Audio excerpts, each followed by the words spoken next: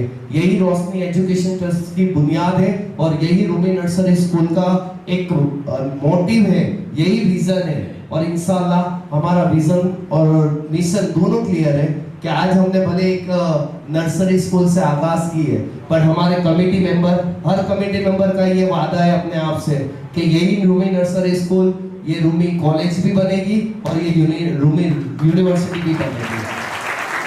बस कहना इतना ही है, आगाज छोटा सा था बट इसका अंजाम बहुत बड़ा होने वाला है। बस यहाँ पे मैं मौजूद तमाम पेरेंट्स से रिक्वेस्ट करूंगा आपका सपोर्ट रहा तो इंशाल्लाह। और ये बात है कि हमने काम करना तो बच्चों पे स्टार्ट किया था सर, बट अभी यहाँ पे जितने भी पेरेंट्स बैठे हैं ना तो मोस्टली आज फर्स्ट चाइल्ड सेकंड चाइल्ड वाले ही है, तो ये वो यंग जनरेशन भी हमारे साथ अवेलेबल है। जो यंगस्टर पे हमें काम करना है तो वो यंग जनरेशन भी अवेलेबल है, हम भी अवेलेबल है, हमारी जो पीढ़ी आने वाली है वो हमारे पास ऑलरेडी मौजूद है। तो इंशाल्लाह 10 साल में ये दरख्त बहुत अच्छे फल देने वाला है, तो बस आपकी दुआओं का साथ रहे तो इंशाल्लाह रूमी नर्सरी स्कूल और रोशनी एजुकेशन ट्रस्ट सूरत की सरजमीन पे वो काम करके बताएगा। जी शुक्रिया। Your words are really it touches our heart. Thank you so much sir. वैसे तो हम सब जानते हैं कि कुछ शख्सियत ऐसी होती है जो किसी तारीफ के मोहताज नहीं होती, क्योंकि फूलों को इत्र लगाया नहीं जाता, लेकिन दस्तूर दुनिया है तो आइए इस रस्म को भी अदा करते हैं। So now I would like to invite जनाब डॉक्टर अयाज घुगारी साहब to welcome and introduce our chief guest.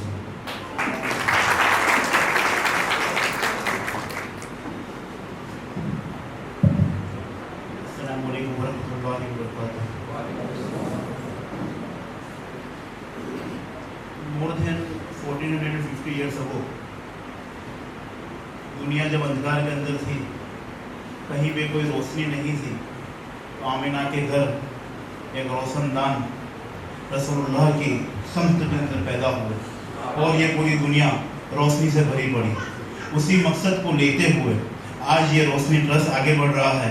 इंशाअल्लाह जिस तरह से वो रोशन आबाद है इसी तरह से ये रोशनी भी आबाद रहेगी।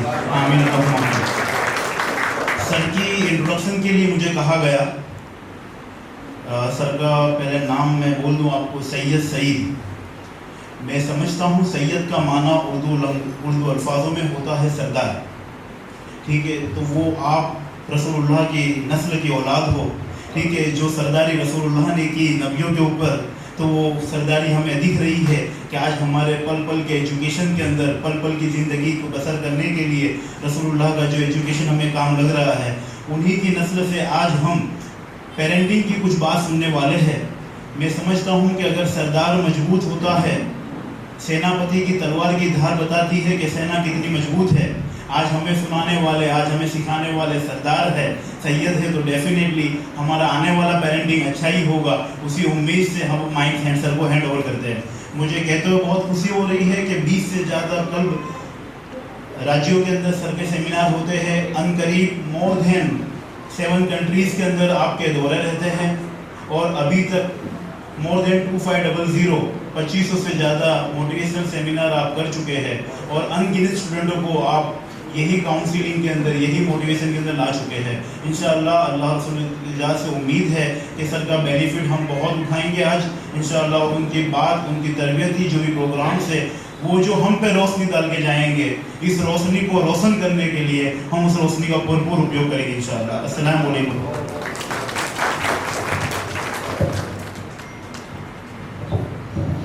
Thank you so much sir.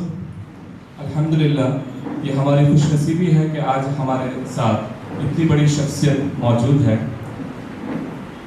इनकी अचीवमेंट्स की फहरिस्त इतनी लंबी है कि इतने कम वक्त में इतनी ज़्यादा बातें बताना हमारे लिए बहुत डिफ़िकल्ट है।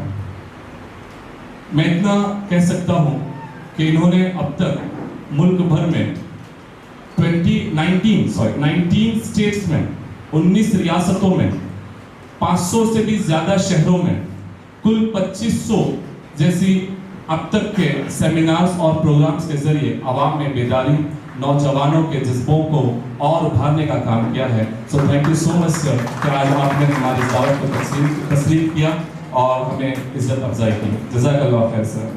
Now it's time to felicitate our guest. So मैं उस वसी बुलंद सोच के हाकिम, founder and vice president of Roshni education trust जनाब तबरेज़ भाई वाड़ीवाला साहब से गुजारिश करूंगा कि वो आज के हमारे चीफ गेस्ट जनाब सैयद सईद अहमद साहब हुई गुलपुशी करें।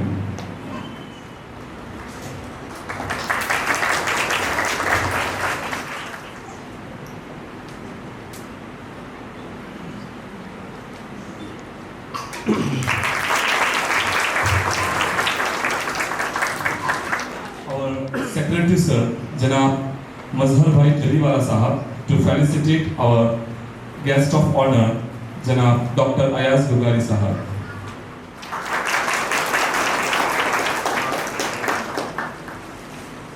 शेख शोएब बापू साहब टू फेलिसिटेट जनाब Ashraf master sahab, doctor Ashraf master साहब।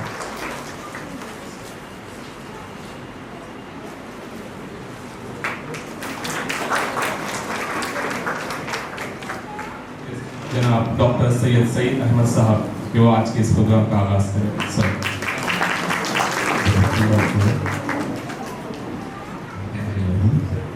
अस्सलाम वालेकुम रहमतुल्लाहि व बरकातुहू। सारी तारीफ़ें उस अल्लाह के लिए जो रोज़ जज़ा का मालिक है। हम उसी की इबादत करते हैं और उसी से मदद चाहते हैं। उस रब्बुल आलमीन की हम्द सना के बाद मैं दिल की अमीन गहराइयों से ये मेरी आज खुशकिस्मती है कि इस प्लेटफॉर्म से आज मुझे इफेक्टिव पेरेंटिंग इस टॉपिक पे बात करने का, आपसे रूबरू होने का मौका मिला। ये हमने सफ़र शुरू किया है, शुरुआत 6 जुलाई से भी 40 डेज़ अंदाज़न हम ये सफ़र हमारा जारी रहेगा। आई एम सो लकी कि मैं गांव-गांव, शहर घूमते रहता हूँ। हम हर शहर में दस्तक देते हैं। मैं मशकूर हूँ डॉक्टर एसोसिएशन का, पूरे मेम्बरान का, ख़ासकर डॉक्टर फजल साहब, सुहेल साहब, उनकी तमाम टीम का जो ज़रिया बने आप तक पहुँचने का। और यहाँ पर तबरेज़ साहब, डॉक्टर अयाज साहब, ये पूरी टीम, मैं भी किसी से पूरी तरह से वाकिफ़ नहीं हूँ। तालीम और तरबियत और अभी इल्म की अहमियत और बहुत सारे ख्वाबों का तज़किरा किया गया। उम्मीद ऐसी हो जो जीने को मजबूर करे, राह ऐसी हो जो चलने को मजबूर करे। यहीं से आगाज़ होता है। हम बच्चों से कहीं ज़्यादा ज़रूरत होती है पेरेंटिंग की, मौसर तरबियत, तालीम और तरबियत। सिर्फ तालीम से कुछ नहीं होता। शख्सियत साजी, पर्सनालिटी डेवलपमेंट आज का ये बर्निंग इशू है। जितने भी तरक्की याफ्ता कौमें हैं जो बरसर इक़्तिदार हैं, सबसे महंगा प्रोफेशन अगर जिसको हम कहेंगे, मोटिवेट करना, रहनुमाई करना, करियर को लेकर बड़े बड़े चैलेंज हैं। और ये कंसेप्ट दुनिया में सिर्फ 100 साल पुराना है। मैक मिलर नाम के एक फ़िलॉसफर ने पहली बार शख्सियत, व्यक्तित्व विकास की बात कही थी। और वक्त के साथ इसमें, क्योंकि पर्सनालिटी या एक इंसान पर, मनुष्य पर उसकी पर्सनालिटी डेवलप होने, बिगड़ने, बढ़ने में इन्वायरमेंट का बड़ा हाथ होता है। हालात, का मुकाबला करने के लिए जो हालात का मुकाबला करते हैं उन्हीं की शख्सियत बनती है। अल्हम्दुलिल्लाह जिस मजहब से हमारा ताल्लुक है, इस्लाम में यह कंसेप्ट अज़ल से है। इल्हामी किताबें नाजिल हुई, शख्सियत साजी के सारे लवाजिमात हमको कुरान मजीद से मिलते हैं और शरीयत मोहम्मदी सल्लल्लाहु अलैहि वसल्लम की ज़िंदगी से मिलते हैं। ज़िंदगी जीने का अंदाज, शख्सियत होती क्या है? अब अंदाज कब मिलता है? जब मकसद होता है, जवाबदेही का एहसास होता है। और शख्सियत कहाँ से बनती है? 0 एज से लेकर आज यहाँ पेरेंट्स बैठे हैं, शख्सियत बनती बिगड़ती है, बनते रहती है शुरू से ही। तालीम से कहीं ज़्यादा तरबियत की ज़रूरत होती है, और तरबियत होती है घर से, माहौल से। घर में आप कौन सा इन्वायरमेंट दे रहे हैं? मुझे बहुत खुशी हुई है, सही वक्त पर मैं ऑर्गेनाइजेशन के सभी जिम्मेदारों को मुबारकबाद देता हूँ। पेरेंटिंग वर्कशॉप का सबसे इम्पोर्टेंट पड़ाव है ये। बच्चे भी वहाँ से शुरुआत होती है तरबियत की।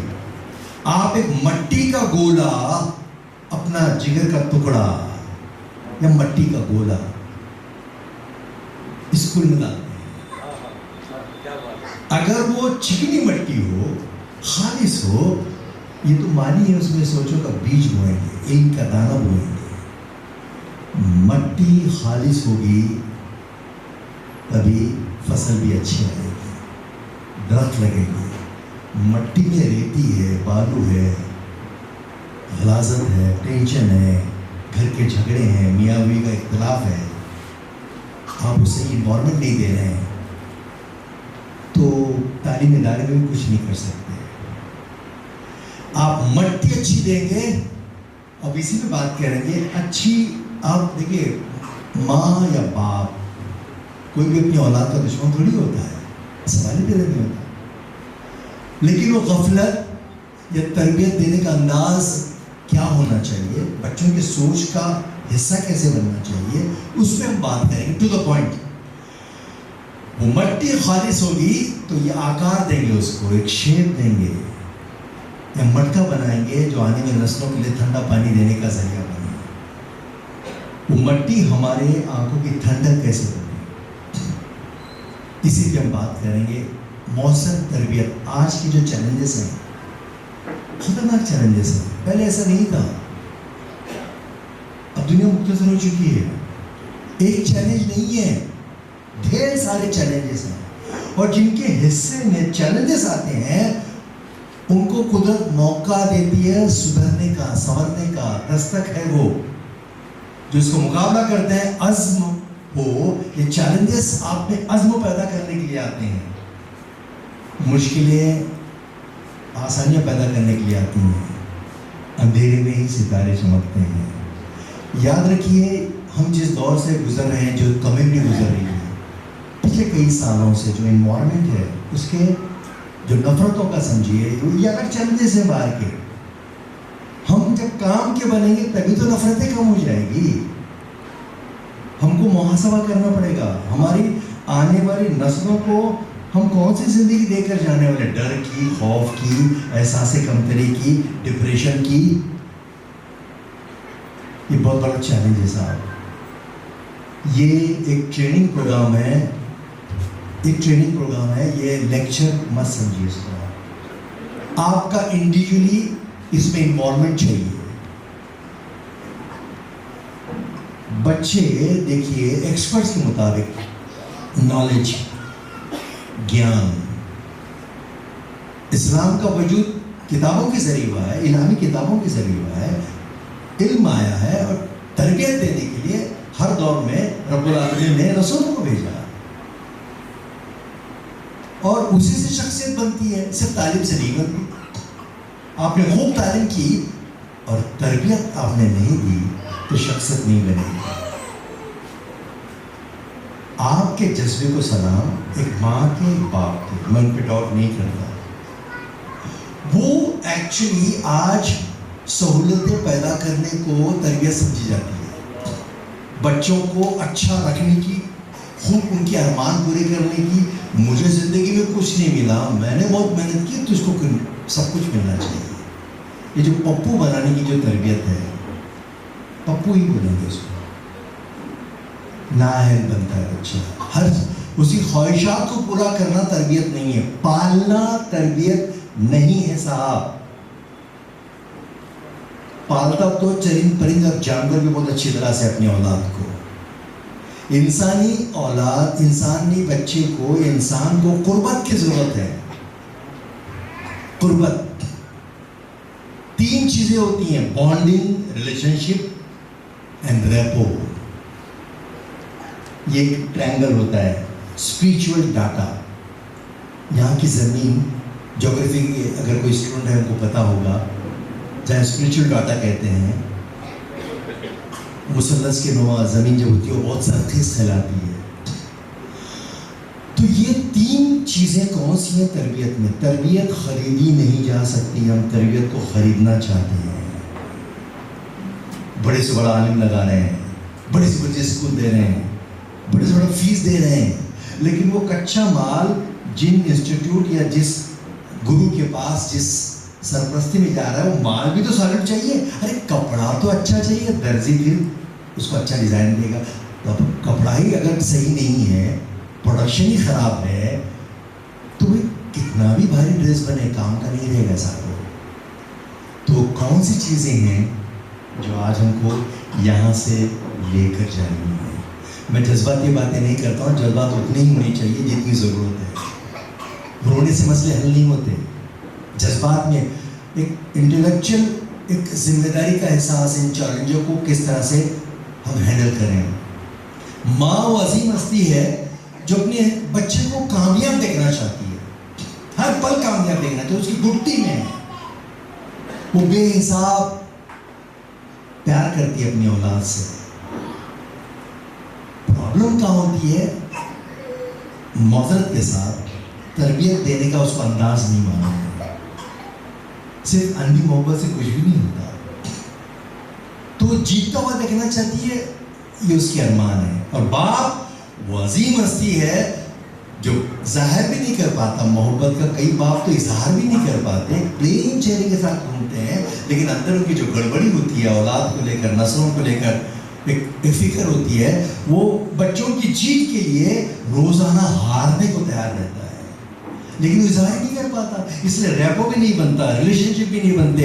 वो जो तीनों एक बॉन्डिंग, सोच का हिस्सा भी नहीं बन सकते। मेरे बच्चा क्या सोचता है, उसके रुझान को समझना और उस हिसाब से एक एनवायरनमेंट की, बच्चा चुप है तो चुप क्यों है, खामोश है तो खामोश क्यों है, हंसता है तो क्यों हंस रहा है। ये सारी चीजें देखिए, कुदरती तौर पर एक्सपर्ट्स के मुताबिक 0 एज से लेकर एट द एज ऑफ 14-19 तक ये टीन एज ही कहलाता है। टीन एज शुरू होता है 13 से, 13, 14, 15, 16, 17, 19। कुछ एक्सपर्ट्स ये कहते हैं कि एट द एज ऑफ 14 तक या 19 तक बच्चों को स्पेशली माँ बाप की सरपरस्ती की जरूरत है, तरबियत। उसके बाद हवा के रुख पे रहने दो, ये चलना सीख जाएगा। ये बच्चा लड़खड़ाएगा तो चलना सीख जाएगा। क्योंकि सबसे बड़ा चैलेंज होता है एट द एज ऑफ 13। अभी आपके बच्चे जिस दौर से गुजर रहे हैं, आपकी गुर्बत, अब लोग ये बताते हैं कि इतनी बड़ी मसरूफियत है, हम वक्त नहीं दे सकते, गलत। तो वो टेक्निक क्या होगी, बच्चा कहाँ से सीखता है? एक्सपर्ट्स के मुताबिक इससे कमोबेश हो सकता है 0 से लेकर 3 साल तक। कुछ लोग 5 साल बोलते हैं, कुछ लोग 3 साल बोलते हैं। कुदरती तौर पर 80% उसका माइंड सेट हो जाता है। सीखता कहाँ से आदमी, कहाँ से सीखता है सर? कहाँ से सीखता है? माहौल से सीखता है। वो बोलना किसी किताब से सीखता है क्या? सुनकर, देखकर, हर चीजें सीखता वहीं से तो है। और शख्सियत बनती कब है? जब सीखने के तरीके हों। कुरान मजीद के 756 आयतों में रब्बुल आलमीन जगह जगह पर कहता है कि तुम देखते नहीं, कि तुम सुनते नहीं, कि तुम गौर नहीं करते, कि तुम मुशाहिदा नहीं करते, कि तुम अकल से काम नहीं लेते। जब तक उम्मत मुस्लिमा इस फॉर्मूले पर एप्लीकेबल थी, इसको शिद्दत से समझ में आती थी, ये देने वाले थे, ये समाज की जरूरत थे, ये रिसर्च करने वाले थे, तहकीक करने वाले थे, क्रिएटिविटी थी, कंट्रीब्यूटर थे। अल्लाह तो रब्बुल आलमीन है साहब, खाली मुसलमानों को थोड़ी है।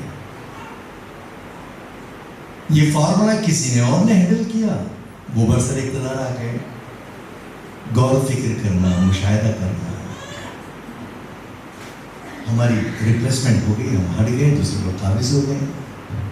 गौर फिक्र करना, देखना, तो सुनना, देखना, ये 5 सेंस हवा से कौन सा कहते हैं।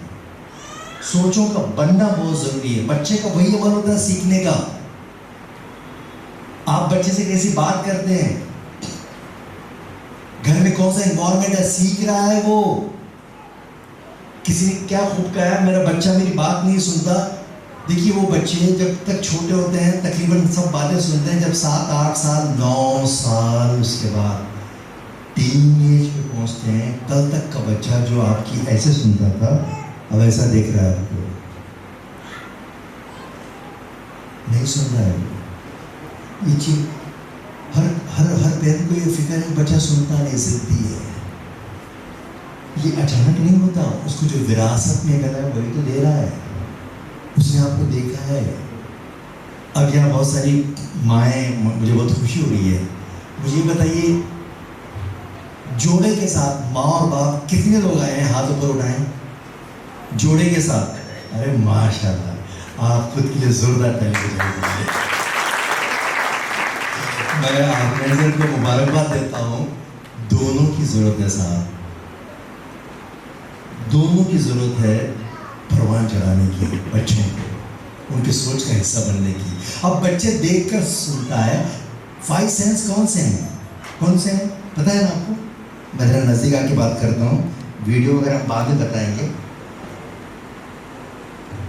देयर आर 5 सेंस, है ना? कौन कौन से हैं, कौन कौन से हैं? हाँ, टंग, साइट, लिसनिंग एंड स्किन। ये 5 सेंस मेरे ख्याल से ऊपर आना चाहिए, ठीक है? हाँ, ये 5 सेंस अगर ये साफ है तो सोच साफ है। यहाँ प्रॉब्लम है, यहाँ प्रॉब्लम है। पाकीज़गी आधा ईमान है, उसकी शुरुआत यहाँ से होती है। ईमान का तहफ़्फ़ुज़ चाहिए तो ये साफ चाहिए। हम सुबह से शाम तक क्या देखते हैं, क्या सुनते हैं, ये सोशल मीडिया क्या दिखाता है, ये ज़हनों को आपको चूस लेगा, गुलाम बनाने के लिए काफ़ी है। क्या तुम गौर नहीं करते, क्या तुम अकल से काम नहीं लेते? ये ब्रेक है, आपकी सोचों को कैद करने वाला, मोहताज बनाने वाला। इसकी प्लस पॉइंट भी है, माइनस पॉइंट भी है। एक हथियार है, ये डिपेंड करता है ये हथियार किन हाथों में पहुंचता है। हथियार या चाकू या छुरी या कैंची डॉक्टर के हाथ पहुंचती है तो शिफा का जरिया बनती है। अगर यहाँ डिस्टर्बेंस है तो फिर गुंडे के हाथ, गुंडे का काम होता है, नुकसान पहुंचाने का काम होता है। मैं इसको बुरा नहीं कह रहा हूँ, माफ करना, ये जरूरत है, इसी के पास जाना पड़ेगा और जा चुके हैं लोग। ये सबसे बड़ा चैलेंज में हम बात करेंगे। ये चैलेंजेस मैं गिनाने नहीं आया, एहसास दिलाने के लिए। असल इस वर्कशॉप का मकसद हुआ, ठीक है ये प्रॉब्लम है भाई, इतने सारे इश्यूज हैं, मुझे क्या करना है, मुझे एक्शन प्लान क्या बनाना है। एक्शन प्लान तब बनेगा जब मुझमें, मेरी सोचों में क्या करना है ये तो पता चले, मेरे पास मेरी जिंदगी का तो मकसद हो, जिंदगी जीने का मकसद। याद रखिए, जिन अफराद के पास, जिन कौमों के पास, जिस शख्स के पास जीने का अपना कोई मकसद नहीं होता। ऐसी कौमें, ऐसे लोग उनके लिए जीते हैं जिनका कोई मकसद होता है। मैं ना आया अपनी मर्जी से, ना जाऊंगा अपनी मर्जी से। एक सवारी आएगी जाएगी, बारी बारी सबकी बारी आएगी। सबको जाना है साहब। मैं आया क्यों? मुझे अगर एक अच्छा पेरेंट बनना है तो मेरे पास ये सवाल होना चाहिए मेरे लिए, ताकि वो विरासत में चले। Who I am, what I am. मैं क्या, मैं कैसा, मैं क्यों, मैं किस लिए, मैं ऐसे ही, बस, और कुछ भी नहीं है।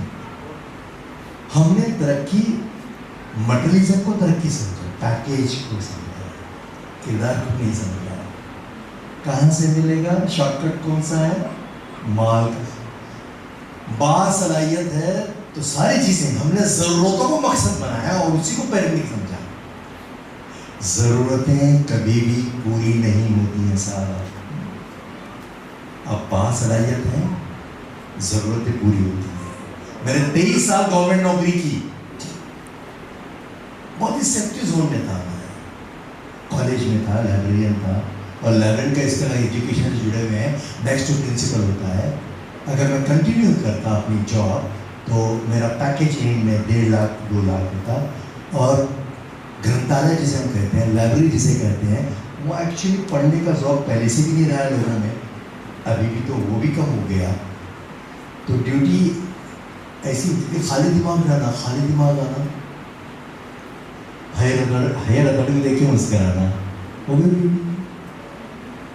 लेकिन जहाँ मकसद होता है वो हर जगह हरकत में होता है।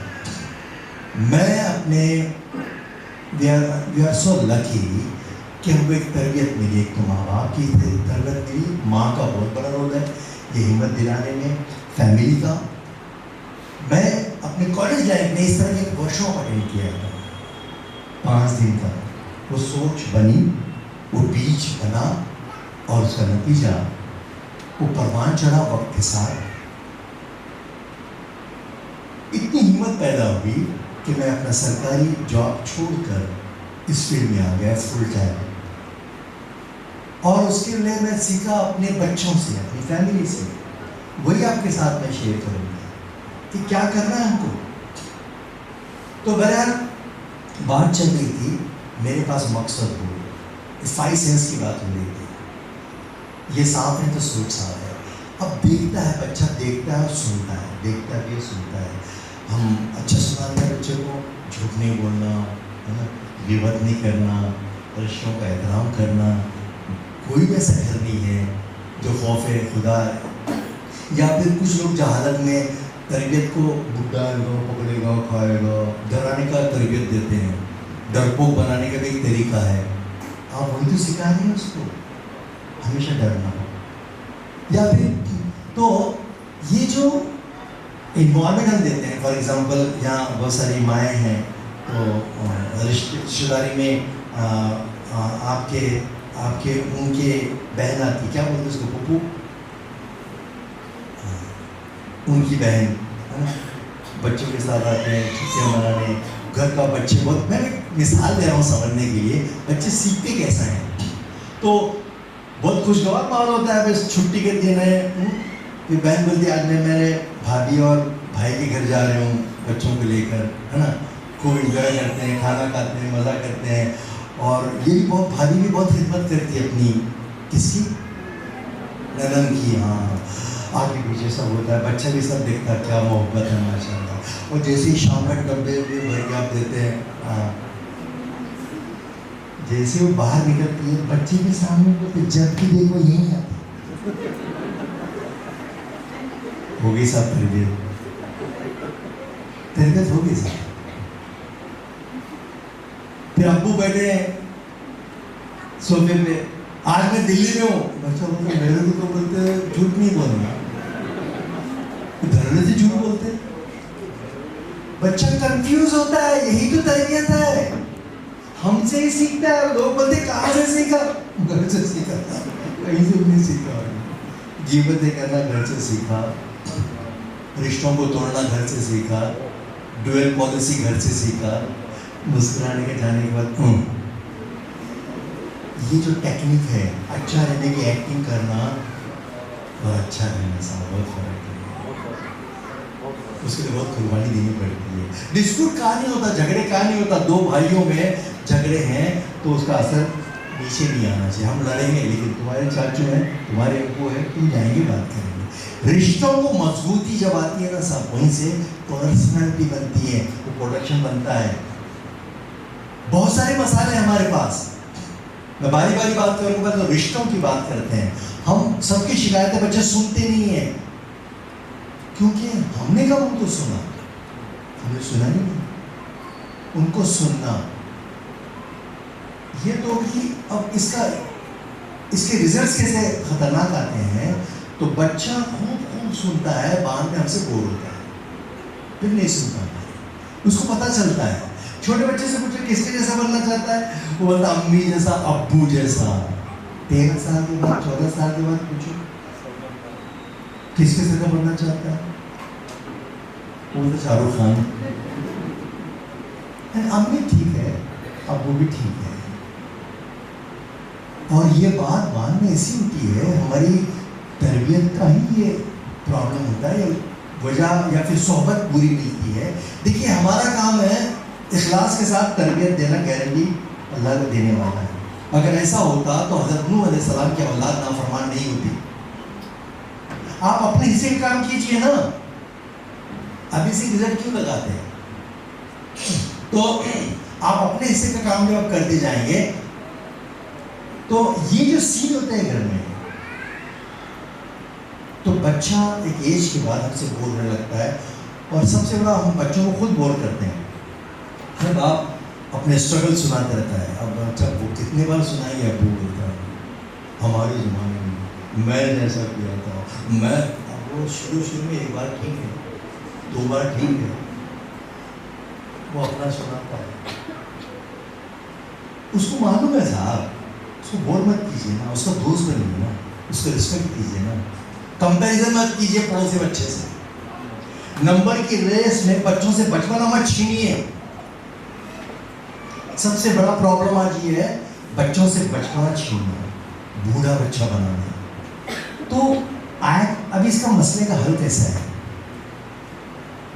दूसरी बात ये तो हो गया बिगड़ते खानदान, डिस्टर्ब घर, अननेचुरल लाइफ।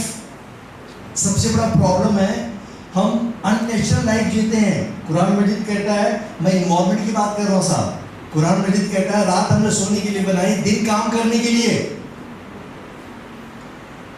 और रात होने के साथ जितने भी चरिंद परिंद, जितने भी जानदार हैं, मैं पूरा इंडिया घूमता हूँ साहब।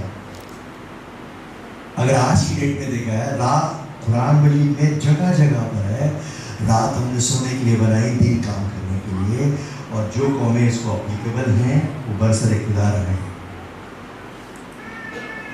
हमको नफिलों का, सुन्नतों का एहतराम है, होना भी चाहिए, लेकिन अल्लाह के कुछ हुक्म को हम नाफरमानी कहते हैं। रात हमने सोने के लिए बनाई है। मैं पूरा इंडिया घूमता हूँ, इसके लिए कुछ ही शहर बहुत बदनाम है, लेकिन अब तो पूरी कम्युनिटी में जहाँ कहीं रात होने लगती है, शबाब खुमार शुरू होता है कम्युनिटी में, फ्रेशनेस आता है, चालाकी आती है। खाना वाना खा के रात के 2 बजे तक, 3 बजे तक साहब कट्टों पे, चौराहे पे 3-3 बजे तक। मैं तो जोधपुर में था, भोपाल देखता हूँ 3-3 बजे तक लोग जगते हैं, कोई पूछने वाला नहीं है। और सुबह वही मोहल्ले जो रात भर शबाब में, खुमार में या खूबसूरत अंदाज में रहता, सुबह होने के साथ वही मोहल्ले कब्रिस्तान बन जाते हैं साहब। सन्नाटा, किसी का दिल नहीं दुखता साहब। ये अल्लाह के हुक्म की नाफरमानी होती है, कोई इस पर मुहिम चलाने के लिए तैयार नहीं है। अल्लाह इकबाल का कितना प्यारा शेर है, किस कदर तुम पे गिरा सुबह की बेदारी है, हमसे कब प्यार है, नींद तुम्हें प्यारी है। और सबसे बड़ा ज़वाल की सबब नहुसत, चरिंद परिंद, मुर्गी बकरी मूंगी गाय हत्ती जितने भी जानदार हैं सब आंखें मोल लेते हैं। फिलहाल 3 ही लोग हैं जिनकी आंखें खुली रहती हैं, एक कुत्ता, एक उल्लू, तीसरा कौन है बताने की जरूरत नहीं। कमाल की बात है साहब, इसमें मुहिम चलने की जरूरत है, वरना रोबोट बनाएंगे हम, मशीन बनाएंगे, तरबियत नहीं हो पाएगी। जो नेचर के साथ जुड़ता है वो बाहिम्मत होता है। रात सोने के लिए तो सो जाना चाहिए। मैं तो कहता हूं ये सिस्टम जीने के लिए मैं बच्चों के साथ जब एहसास दिलाता हूं तो बच्चों के लिए जहाज से कम नहीं जल्दी सोना। ये घर सोता ही नहीं। अगर कोई सोने की कोशिश करे, पड़ोसी बोले बीमार है क्या, नहीं, ईशा के बाद फौरन सो रहे, बीमार आदमी सोता है। अरे बीमार आदमी को नींद नहीं आती साहब, वही जागता है तकलीफ से। सेहतमंद आदमी तो फौरन सो जाता है। और डिस्टर्ब करने के लिए सबसे बड़ा प्रॉब्लम आया है ये मोबाइल कल्चर, सोशल मीडिया साहब। एक सर्वे हुआ है हाल ही में, 5000 लोगों पर सर्वे हुआ। उसमें सर्वे में बात जाहिर हुई कि तकरीबन एक नॉर्मल आदमी जो एडिक्ट नहीं है मोबाइल का, ये जरूरत की चीज बनी है। आज बिजनेस इसमें चलता है, एजुकेशन इसमें चलता है, दुनिया मुख्तसर हो चुकी है, इंफॉर्मेशन सेंटर बढ़ गया है, अनवांटेड इंफॉर्मेशन मिल रही है जो जरूरत भी नहीं जिस बात की, इसीलिए तो कंफ्यूजन है, व्हाट्सएप यूनिवर्सिटी जिसको हम बोलते हैं। तो 250 बार मिनिमम है, मैक्सिमम एक आदमी उसको देख रहा है। आज 24 घंटे में 250 टाइम्स, ये कम भी हो सकता है, ज्यादा भी हो सकता है। सर्वे में ये भी बात आई है कि 46% लोग इसको रात में 32 से 40% लोग टॉयलेट में लेके जाते हैं, वहां भी सुकून से नहीं मिलते। एडिक्ट है ये, गुटखे से भी ज्यादा भयानक नशा है, शराब से भी ज्यादा भयानक नशा है। एक शराबी, अट्टल शराबी, आँख खुलने के साथ उसको पैक की जरूरत पड़ती है। एक गुटखा खाने वाला, एक बीड़ी पीने वाला, एक तंबाकू खाने वाला, सिगरेट पीने वाला, आप गौर कीजिए, आँख खुलने के साथ तकिए के नीचे हाथ जाता है उसका। अभी आँख भी नहीं खुलती ना, फिर आती उसको। ये उससे वैसे ही आँख खुलने के साथ मोबाइल के दे रहे हैं। ये जहनों को सुखा देगा साहब, आपकी क्रिएटिविटी खत्म कर देगा, ये जगाएगा। और एक सबसे पहला देने वाली खबर ये है कि 13 घंटे लोग देखते हैं इसको, 24 घंटे में से वो यंग जनरेशन, और इसमें सर्वे हुआ है टीन एज यंग जनरेशन और बूढ़े लोग, जिनके पास कोई मिशन ही नहीं है, वो इस पे गिरफ्तार है। और माँ ही तरबियत दे रही है अपनी राहत तलाश करने के लिए। बोले जब तक वीडियो देखते नहीं खाता नहीं हो। कितना बड़ा गुमराह अपने बच्चे को खराब कर रही है अपनी छोटी सी राहत के लिए। और बच्चे बात करना चाहते हैं, अम्मी अम्मी उसमें कई वीडियोस आते हैं इसके साथ। तो ये बुरा नहीं है माफ करना, इसका इस्तेमाल बुरा हो सकता है। आपकी जैसी सोच होगी वैसा इसका इस्तेमाल होगा साहब। यहाँ अंधेरा है तो स्क्रीन से अंधेरा मिलेगा, यहाँ उजाला है, टच रोशनी मिलेगी साहब। सोचों पर डिपेंड करता है हर अमल, कोई चीज बुरी नहीं है, कोई किसको नहीं बिगाड़ता, ना कोई किसको संवारता है।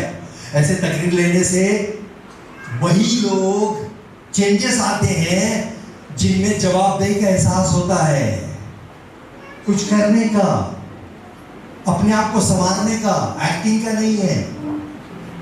वरना बोलने से दुनिया बदलती तो दुनिया का नक्शा ही कुछ और होता। जज्बात में लाकर आदमी नहीं बदलता, खूब इमोशनल लाके आप रुला रहे हैं, दुआ मांग रहे हैं, गिड़गिड़ा के दुआ मांग रहा है, बाहर आके वही जिंदगी जी रहा है, कोई भी फर्क नहीं है ऐसा। वो नमी तो हो, वो दर्द तो हो, वो कर्ब हो, साथ में जिम्मेदारी का एहसास हो। Who I am, what I am. तो मुझे लगता है अगर हम आने वाले मुस्तकबिल काम के बनना चाहते हैं तो प्लीज नेचर के साथ जुड़िए।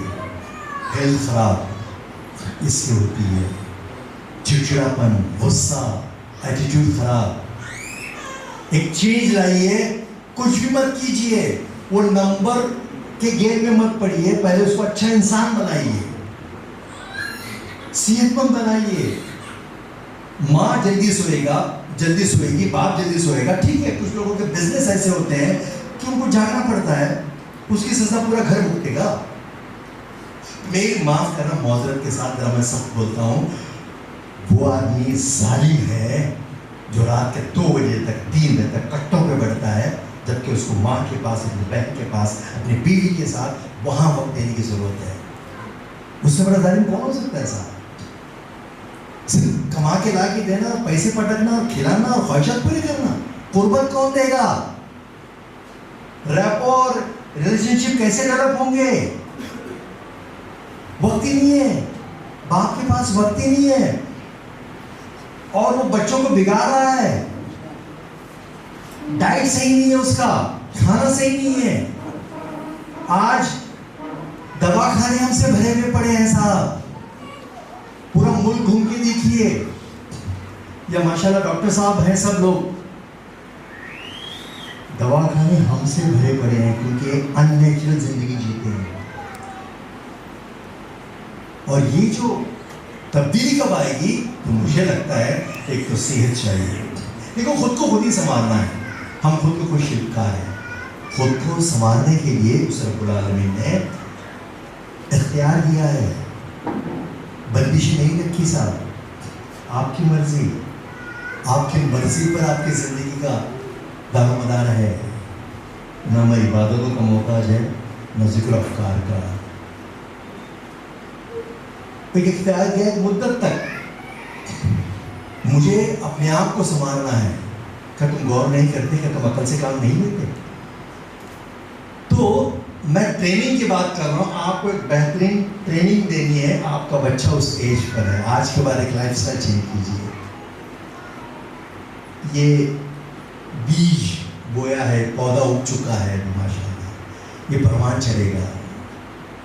आप कितना वक्त है और कैसा वक्त है? तो पहले हमारा डाइट सही होना चाहिए, हेल्थ होना चाहिए। मेरी माँ तंदुरुस्त थी इसलिए मैं तंदुरुस्त हूँ, मेरे वालिद तंदुरुस्त थे इसलिए मैं तंदुरुस्त हूँ। तंदुरुस्ती सोचों की, दिल की, एटीट्यूड की, बिहेवियर की, बर्ताव की। अगर रोजाना बच्चे के सामने उसकी माँ को उसका बाप गालियाँ देता है तो तरबियत कहाँ से होगी साहब? बहुत सारी चीजें मैं सिर्फ इशारा कर रहा हूँ। तो बच्चों को हम दूसरों के हवाले करते हैं और समझते हैं पैसे देने को तैयार है, आप इसकी तरबियत करो। नहीं साहब, खुद तरबियत करना चाहिए। तो अब इसका तरीका क्या? मसाइल तो बहुत बताया मैंने। एक तो मोबाइल कल्चर, हेल्थ, नेचर के साथ जुड़ना, 5 सेंस क्लीन रहना, सुनना, देखना, सुनना, चखना। ये जिम्मेदारी का एहसास कब पैदा होगा? जब मेरे पास सवाल होगा, मैं अच्छा ट्रेनर कब बनूंगा, अच्छा सरपरस्त कब बनूंगा? जब मेरे पास ये सवाल होगा कि who I am, what I am, जैसे मैंने शुरू में कहा था।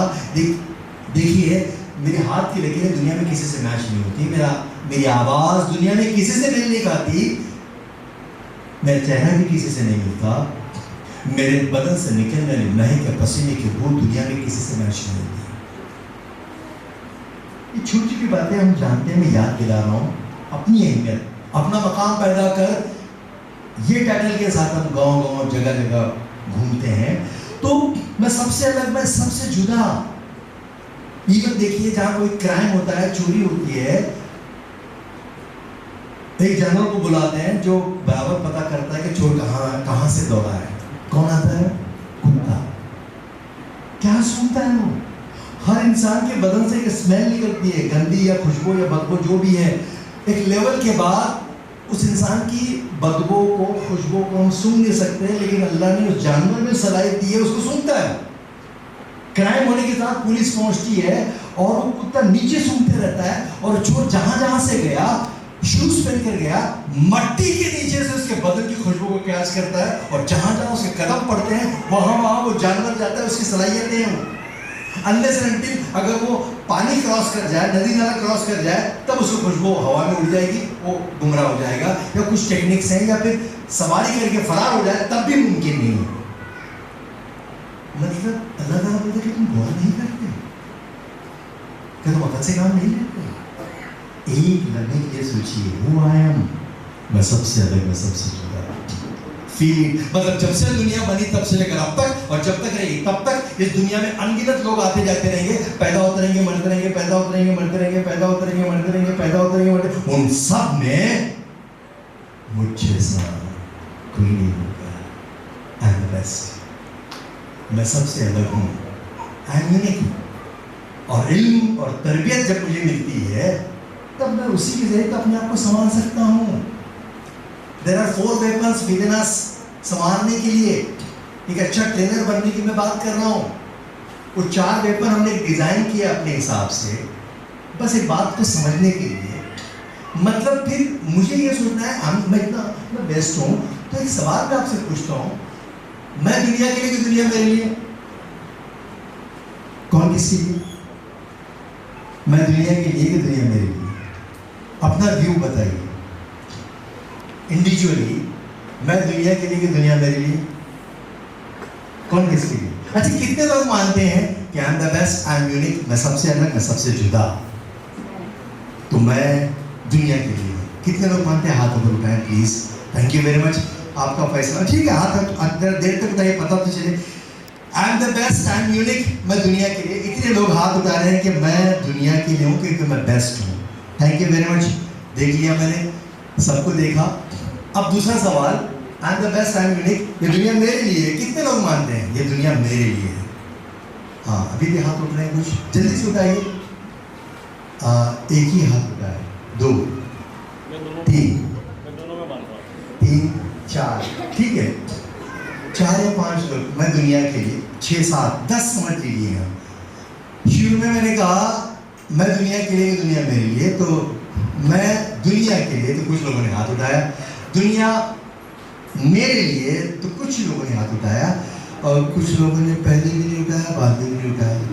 उनको क्या लेना देना ही नहीं है, मैं हमारा क्या है साहब, अभी डिसीजन हुआ नहीं, कभी सोचे भी नहीं, और मेंटली प्रेजेंट भी नहीं होंगे। ऐसा भी होता है, हम सुनने की एक्टिंग करते, सोच लेते नहीं। कई बार तो इस तरह के जलसे में लोग मुरब्बत में आते हैं।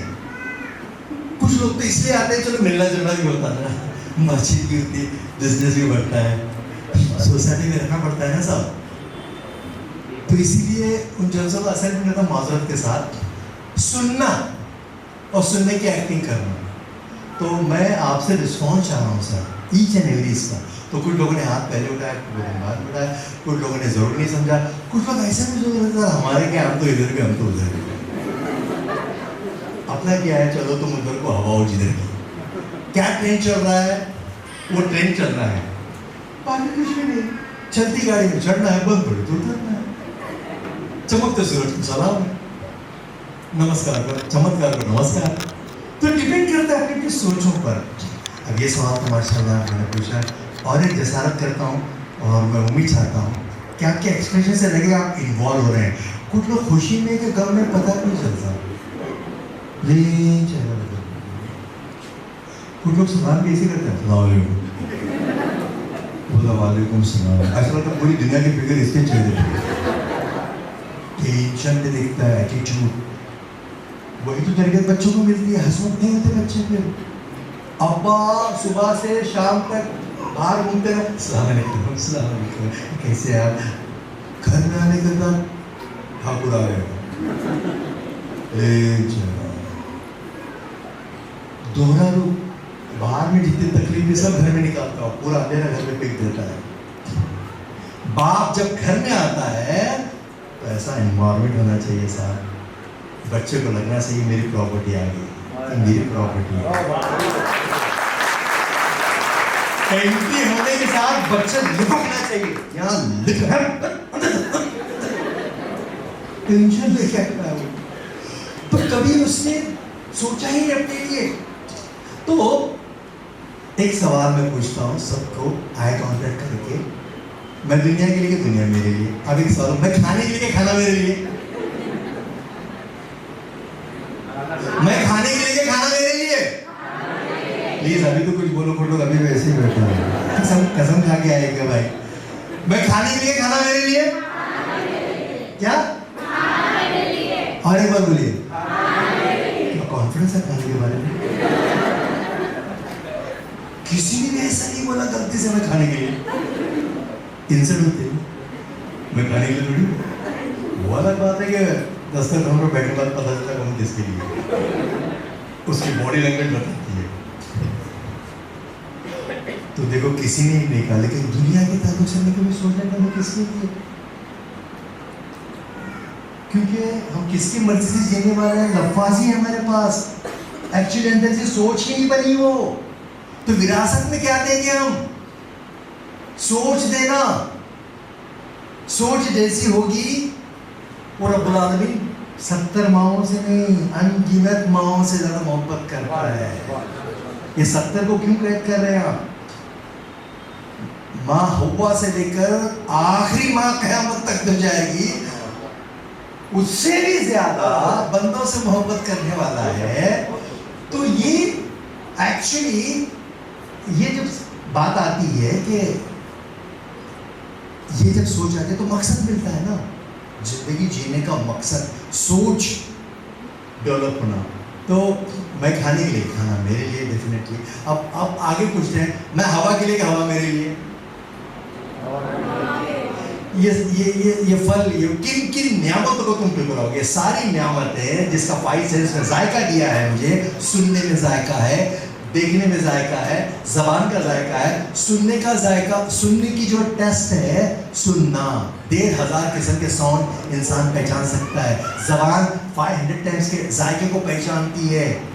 क्या तुम देखते नहीं, क्या तुम गौर नहीं करते किन किन नियामतों को तुम ठुकराओगे, है ना? तो ये नियामतें सब मेरे लिए हैं, सारी नियामतें मेरे लिए हैं। ये सारी हवाएं, ये फिजाएं, ये आबशार, ये झरने, ये पेड़, ये पौधे, ये सारी नियामतें मेरे लिए, कि मैं उनके लिए? नियामतें मेरी दुनिया, यस, मेरे लिए बनाई इसने दूसरी दुनिया। और क्यों बनाई? अरे सीधी बात है, उसकी हमको सलाह कौन करेगा? वो फीलिंग कौन बयान करेगा? इस ज़बान के जायके कैसे महसूस होंगे? ये नज़ारे अल्लामा इकबाल ने कितना बेहतरीन अंदाज किया है। खोल आँख, ज़मीन देख, फलक देख, मशरिक से उभरते हुए सूरज को जरा देख, इस जलवे बेपर्दा को पर्दों में छिपा देख, अंजाम में जुदाई की सिदर देख, जफा देख, है तेरे तसल्लुफ में, है तेरे तसल्लुफ में ये बादल, ये घटाएं, ये गुंबद इखलास, ये खामोश फिजाएं, ये कोह, ये सहरा, ये समंदर, ये हवाएं, जश्ते नहीं बख्शे हुए फिरदौस नजर में, जन्नत तेरी पिन्हा है तेरे खूने जिगर में, आएंगे अयाम में आज अपनी अदा देख। यही तो इम्तिहान है साहब, यही तो सोच है कि सारी नियामतें मेरे लिए दी, और फिर मेरे को एक जिम्मेदारी आई, इख्तियार दिया, तेरी मर्जी। जब अल्लाह ने इंसान को बनाया, फरिश्तों ने कहा सजदा करने के लिए, सबने किया। जो सबसे ज्यादा एजुकेटेड था उसने नहीं किया। और हम तालीम कर रहे क्योंकि तरबियत नहीं मिली थी, हिदायत नहीं मिली, तरबियत हिदायत नहीं मिली थी, सबने सजदा किया। उसको आजकल एजुकेशन में घमंड आ गया। वो बच्चों को देखिए जो ज्यादा पढ़ता है, माँ बाप की इज्जत कम करा, माफ कर, आदमी को अक्ल नहीं, अब्बा को अक्ल समझता नहीं। और जिस दिन में बच्चा पढ़ने लगता है, माँ बाप डरने लगते हैं उससे। जितनी तरक्की करता है उतना मुश्किल होना चाहिए, उतना नर्म होना चाहिए। उल्टा हो गया, तरबियत नहीं होने की वजह से उसका घमंड आ गया, मैं तो आग से बना हूँ, सड़ी गली मिट्टी से बना है, अनएजुकेटेड है। किसने बोला साहब तालीम सिर्फ किताबों से हासिल होती है? किताबें तो उसको निखारती हैं, इकरा पढ़ो। मैं भी जस्ट वाक़या बताऊँ, मैं याद आया तो जस्ट मैं थोड़े दिन पहले लौटा राजस्थान के जैसलमेर इलाके में, सम बोल के एक छोटा सा टूरिस्ट प्लेस है डॉक्टर साहब। वहाँ पर मैं 7 दिन का 30 देहातों का मैंने दौरा किया बाय कार, हमारी उड़ान एक्सप्रेस के नाम की एक गाड़ी है, उसमें हमने सफ़र किया। और तो वहाँ हमने देखा वहाँ जहालत बहुत ज़्यादा है और 90% मुस्लिम कम्युनिटी रहती है, पैसा भरपूर है, स्कूल नहीं जाते लोग। तो वहाँ एक तालीमी बेदारी या चलो स्कूल चले हम इस मोमेंट को लेकर हम रोज़ाना 3-4 गांव घूमते थे। छोटी छोटी बस्तियाँ हैं, 200 घर 500 घर। तो मज़े की बात ये भी वहाँ एजुकेशन को लेकर एक फिक्र है।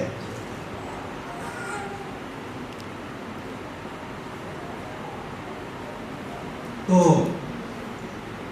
वहाँ जो टूरिस्ट का काम करते हैं बच्चे, कभी स्कूल नहीं गए, उनसे सुनिए आप अंग्रेजी, उनसे सुनिए जापानी, जर्मनी,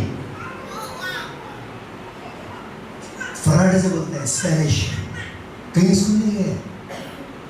जरूरत ईजाद की माँ है साहब।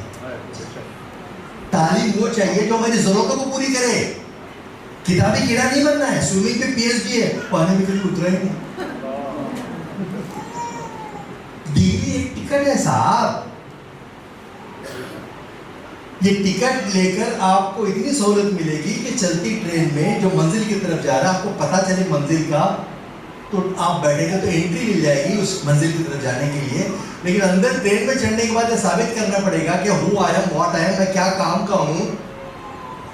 तो वहाँ भीड़ में भी बैठने के लिए जगह मिलेगी, वरना ऐसे ही जाना पड़ेगा। डिग्री लेके भी देखा, कुछ फायदा नहीं ऐसी डिग्री का। बच्चे के रुझान को समझें। तो बात चल रही थी तालीम की अहमियत की और तरबियत की। तो शैतान को लगा कि उसने कहा कि मैं करता आदमे खाकी को सजदा कैसे मुमकिन है। मैं बरदरिया आतिश मखलूक था, एक सरगना जिन था। सही मिट्टी का ये पुतला मुअज़्ज़िज़ हो गया मुझसे। वो घिन खाता है मुझ पर, जो सर से पार तक घिन था। ये माना साजिश आदम ने थी मुझको मिटाने की, सबब मेरी तबाही का यही इंसान नहीं था। मैं अगली से नहीं हूँ, नस्ल आदम को न बख्शूंगा। हुआ गुमराह जो मैं, उसको भी गुमराह करके छोड़ूंगा। यही तो गेम है साहब। उसने पहला काम किया, क्या किया? टेस्ट बदले यहाँ यहाँ डिस्टर्बेंस लाया उसने खाने में, सुनने में। सोच यहीं से तो बनती है, रिसीवर है ये। तो आप हमेशा पॉजिटिव जोन में रहेंगे, सही माहौल में रहेंगे, तो इससे बचाव करेंगे। तो यहाँ डिस्टर्बेंस आया। ये जुबान जायके के लिए दिए, मौजरत के साथ गुटखा खाने के लिए थोड़ी दिए। मुंह में गुटखा घूमते हैं, पूरा मुंह भरा होता है। ये कौन सा म्यार है साहब? कम से कम अपने बच्चे के सामने तो मत खाइए, उससे मंगाई मत। सबसे लोएस्ट उसके सामने सिगरेट मत पिए। आप जब ये करते हैं तो डेफिनेटली बड़ा होने के बाद वही करने वाला है। सिर्फ इंतजार कर रहा है, फिर जल्दी चाहता है कि मैं जल्दी से बड़ा हो जाऊं और मैं भी अब्बू की तरह बनूं, गुटखा खाने वाला। जहर साहब। तो ये जो कमें अंदर से खोखला होने साहब, रात भर जागना और खाना खाना, खाना और फिर खाना, और खाने के बाद फिर खाना, और खाना खाना, खाना ही खाना। वो खाने पर बड़ा अच्छा एक शेर है, बिजली के कड़क सी की नूर सा हुआ, अर्शें बरी से जैसे आने लगी सदा। इंसान बेलगाम है रोटी के वास्ते, मुंह फट है बदकलाम है रोटी के वास्ते। पत्थर बने थे पेट पे मेरे रसूल के, किस बात की कमी थी नबूवत के वास्ते। भूखा पड़ा है कोई तो, भूखा पड़ा है कोई तो मछली के पेट में, रहमत तलब की जाती है खिदमत के वास्ते। इंसान खाए सिर्फ इबादत के वास्ते, बेबस लोगों की खिदमत के वास्ते। ये पहले मिशन था हमारे बुजुर्गों का, हमारे आबा अजदाद का, जो अमल पैरा थे, जहाँ जाते थे देखकर लोग दाखिल हो जाते थे उनके साथ। अब उल्टा हो गया साहब, डाउट में आ गए हैं। पाकी आधा ईमान है, गौर कीजिए, जहाँ से गंदे बसें शुरू होते हैं किसकी होती है। शानदार मस्जिदें बनी हुई है, एंट्री होने के साथ असीद का भक्का मारता है साहब।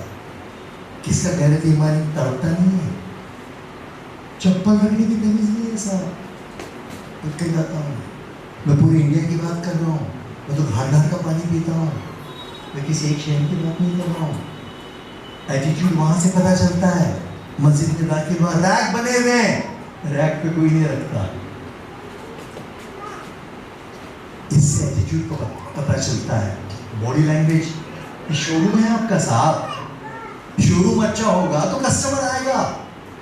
बीमार है लोग ज़हनी तौर पर, ये बीमारी करवाती है लापरवाही, बेगैरती, सेल्फ रिस्पेक्ट एंड यूनिक। खुद की इज्जत करना सीखिए। जो लोग खुद की इज्जत करते हैं दुनिया में उन्हीं की इज्जत मिलती है। और खुद की इज्जत करने वाला का presentation up to the mark होता है। परेशानी कितनी भी हो चेहरे में मुस्कुराहट होती है, कितनी भी परेशानी हो तो ये हमारी नस्लों को देना होगा, आपकी जिम्मेदारी है। अगर आप देने के पहले लायक बनने के लिए खुद की ट्रेनिंग, सेल्फ मोटिवेशन प्रोग्राम बनाइए आज से। There are 4 weapons within us. उसके बाद हम और कुछ देर बात करेंगे। कुछ वीडियोस भी यूट्यूब पे भी देख सकते हैं, यूट्यूब पे बहुत सारे मेरे वीडियोस हैं। तो 4 वेपन है हमारे पास। अच्छा, हमारी बात कौन किसके लिए? तो मैं दुनिया के लिए, क्या दुनिया मेरे लिए? तो दुनिया मेरे लिए है। रब्बुल आलमीन ने एक मुद्दत के लिए मुझे भेजा है और हर एक में डिफरेंट सलाहियतें हैं। वो सलाहियतें सिर्फ एजुकेशन से ही आ सकती हैं। तालीम की जरूरत वहाँ पड़ती है। हर एक में डिफरेंट सलाहियतें हैं, कोई किसी से कमतर नहीं है। कुरान कहता है लक़द ख़लक़ना इंसान फ़ी अहसनि तक़वीम, हमने इंसान को बेहतरीन साख में बनाया, यूनिक बनाया, सबसे अलग बनाया। रिवोल्यूशन लाने के लिए भीड़ की जरूरत नहीं होती है, एक फर्द ही काफी है जो इस फलसफे को समझेगा, निकलेगा, दुनिया बदल देगी। पर वो कौन होगा? हो सकता है आपका बेटा, किधर से भी हो। आप वो कोशिश तो कीजिए, उसके लिए वक्त देना, उसकी सोच का हिस्सा बनना। There are 4 weapons within us. कौन से हो सकते हैं साहब? जल्दी से बोलेंगे। 4 वेपन कौन से हो सकते हैं? नहीं, वेपन्स जो हमारे अंदर है। नहीं, वो तो रिजल्ट है। नहीं, ये तो अच्छी आदतें हैं, बुरी आदतें हैं, दैट इज डिफरेंट। 4 वेपन्स। जो वक्त कम है हमारे पास, हम आपको सोचना, देखिए जो बैठा है उसको भी काम देना तो चाहिए ना। सब इजी तो बोलो तो कैसा होगा? इन्वॉल्वमेंट तो चाहिए ना। आया सुने बहुत अच्छा होता है, तो लेके क्या जाएंगे आप यहाँ से? आज आप जाने के बाद एक डायरी मेंटेन कीजिए, मुझे करना क्या है, मेरे बच्चे के लिए क्या करना है, स्कूल से मेरा रिश्ता कैसे हो। स्कूल से कल भी रिश्ता चाहिए साहब, दिल का रिश्ता चाहिए, क्योंकि आपकी आंखों के अंदर किसी और के हाथ में है। आपका सपोर्ट चाहिए, ताली कहाँ से नहीं बजती, आपका कंट्रीब्यूशन चाहिए। तो बचपन में सब देते हैं, बड़ा होने के बाद कौन से क्लास में पापा को भी मालूम नहीं, और वही मिस्टेक हो जाती है। तो बहरहाल there are 4 weapons within us. कौन से वेपन्स है, कौन बोलेगा? चलो कोशिश तो करते हैं। वो तो रिजल्ट है स्पीच वाले की। और अच्छा डॉक्टर साहब ने कहा स्पीच मतलब आपका अंदाज़ गुफ्तगू, ये रिजल्ट है। 4 वेपन आपके शार्प हैं, मतलब जिंदगी सवारी है तो ये 4 पहिए हैं, 4 वेपन्स। पहिए यकसा रहेंगे तो गाड़ी अच्छी चलेगी। एक भी पहिया पंक्चर होगा तो गाड़ी सही चलेगी। छोटा बड़ा होगा, एक तरफ ट्रैक्टर का, एक तरफ स्कूटर का, एक तरफ साइकिल का है। 4 पहिए तो हैं, लेकिन साइज अलग अलग है। इक्वल मुश्तरी का प्लान बना के 4 पहिए इस गाड़ी की इक्वल होते हैं। जब गाड़ी सफर करती है तो गाड़ी के सामने हेडलाइट होती है, वो है स्पीच। ये तो अंदर से आते हैं। कहाँ से आते हैं? सोच कहाँ से आती है? माइंड। पहला हो गया वेपन। क्या तुम अकल से काम नहीं लेते? सबसे बड़ा माइंड पावर। नहीं, वो तो हवा से खंसा है। हार्ट बिल्कुल सही कहा, दिल था, बॉडी बिल्कुल सही कहा, बॉडी और रूह की ताकत। ये 4 वेपन है साहब। जिस दिन ये मेंटेन हो जाएंगे, खुद ब खुद ढूंढने आएंगे तेरे कदर शनास, खोटे सिक्कों को भी शहर में चल जाने। इन पे वर्कआउट आपको करना है, क्योंकि मुझे खुशी हो रही है, मैं बच्चे के मसाइल से ज़्यादा अपने पे बात कर रहा हूँ, ताकि आप अप टू द मार्क उस जिम्मेदारी को समझें। वरना हमारा वर्कशॉप अलग ढंग का होता है पेरेंट की, खाली मसाइल बताना और आप क्या कर सकते हैं। मैं एलिजिबल कैसे होना उसके लिए बता रहा हूँ। एक दिन में नहीं होता कुछ, जज्बात में मत आइए आप, अकल से काम कीजिए, कुरान के अकल से गौर और फिक्र कीजिए। कपड़ा लेने जाते थे कितने कपड़े देखते हैं, चप्पल लेने जाते 10 चप्पल देखते हैं, और ये पैसे जज्बात में देते हैं। तो बजाय देयर आर 4 वेपन्स, रूह की ताकत जिसका ताल्लुक अभी हम सफर कर रहे थे, रूह की बात निकली, रूहानी इलाज वाली बात चल रही थी, तो रूह का ताल्लुक हमारे तजलियात से रब्बुल आलमीन से है। उस पर ज़्यादा बोल नहीं सकते, कुरान में यही कहता है, बहुत लिमिटेड इंफॉर्मेशन है। रूह की ताकत, रूह अलग जान अलग, तो रूह की ताकत सबसे आला मकाम उसी का है, तो नूर है, रोशनी है। रूह एक तरह का हमारे रूह और हरकत, दिल और दिमाग में एक इसका काम करती है, वो इनर सबसे बड़ी जो सेटिस्फैक्शन मिलता है, जो सुकून मिलता है, दिल को सुकून मिलता है। तो बहरहाल रूह की ताकत, उसके बारे में मैं ज़्यादा नहीं बोलूँगा। दिल की ताकत, कुरान मजीद में 13 जगहों पर दिल के बारे में लिखा गया है। दिल, उसके बारे में ज़्यादा डिटेल बोलने की ज़रूरत नहीं है, सीना चाक किया गया था। दिल, उस दिल पे खुदा की रहमत हो, जिस दिल की ये हालत होती है, एक बार खता हो जाती है, 100 बार नदामत होती है। सुबह से शाम तक इसी पे तो हमले होते हैं, रिश्ते यहीं से टूटते हैं, नियतें यहीं से बनती हैं, दिल में फतूर आता है, दिल में जिंदा दिल या मुर्दा दिल, पहले ये चेक कर लेना मेरा दिल जिंदा है कि मुर्दा है। कैसे समझ में आएगा? करीबी रिश्तेदार की कामयाबी पे खुश होता है, समझना जिंदा है।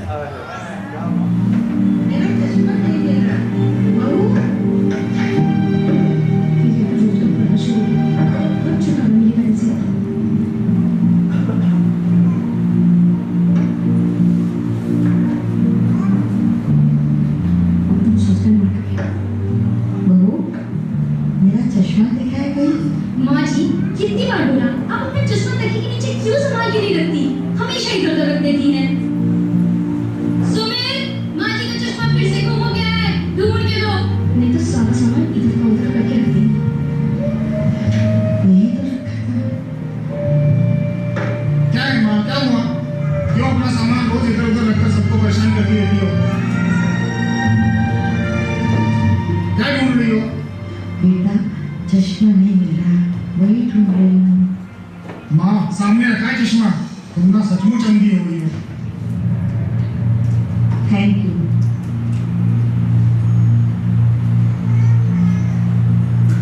राहुल, बैग पैक किया? टिफिन रखा? पेंसिल कटर सब रख लिया ना? कुछ भूले तो नहीं? अच्छा, बेटा अभी तक नाश्ता नहीं किया, स्कूल बस आ जाएगी, जल्दी करो, चलो। मम्मी, आप इतनी बड़बड़ करती हो, कभी आपसे मुझे छुटकारा मिलेगा?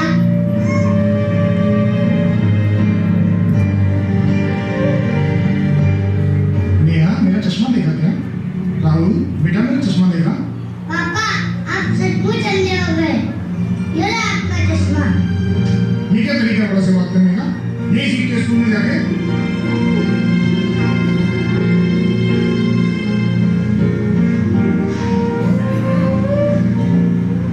पापा, मैं स्कूल में नहीं सीखा, आपसे सीखा हूँ।